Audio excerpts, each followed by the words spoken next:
అందరికీ నమస్కారం.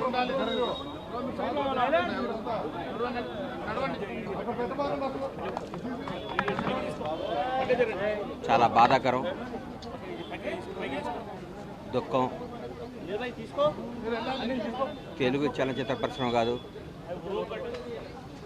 భారతీయ కళారంగం ఒక గొప్ప ధ్రువతారను కోల్పోయింది. కోటా బాబాయ్ మహోన్నత నటుడు. నాకు తెలిసి ఇండియాలోనే ఒక ఫైనెస్ట్ యాక్టర్ కోట శ్రీనివాసరావు గారు. 83 ఏళ్ల వయసులో గత ఒక 20 రోజుల నాడు ఆయన దగ్గర రావడం జరిగింది. చాలాసేపు కూర్చుంటే ఆయనే కబురు చేసి పిలిపించారు, ఒకసారి వచ్చిపోరా అన్నాడు.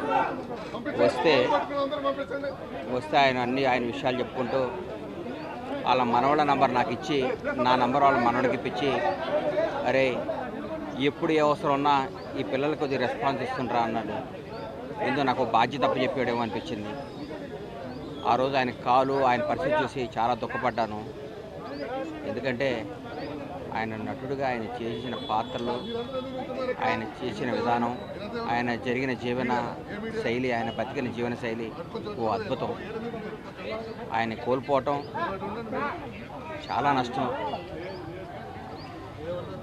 చాలా నష్టం జరిగింది కళామ తల్లికి. ఒక గొప్ప నటుని కోల్పోయాం. చరిత్రలో ఒక తెలుగు చలనచిత్ర పరిశ్రమ చరిత్ర రాస్తే కోటా గారికి ఒక పేజీ ఎప్పుడూ ఉంటుంది. ఒక మహానటుని కోల్పోయాం. ఆయన పవిత్ర ఆత్మకు శాంతి కలగాలని ఆ భగవంతుని కోరుకుంటూ, ఆయన కుటుంబ సభ్యులకి నా ప్రగాఢమైన సానుభూతి తెలియజేస్తూ, తెలుగు చలనచిత్ర పరిశ్రమ ఆయన కుటుంబానికి ఎప్పుడూ అండగా ఉంటుంది. వాళ్ళ కుటుంబానికి మేమందరమే ఇప్పుడు ఒక బిడ్డలాగా, ఒక ఆత్మీయులాగా నిలబడతాం. ఎక్కడున్న ఆయన ఆశీస్సులు మాకు ఉండాలని, ఆయన ఎక్కడున్నా చల్లగా ఉండాలని భగవంతుగా కోరుకుంటూ సెలవు తీసుకుంటాం.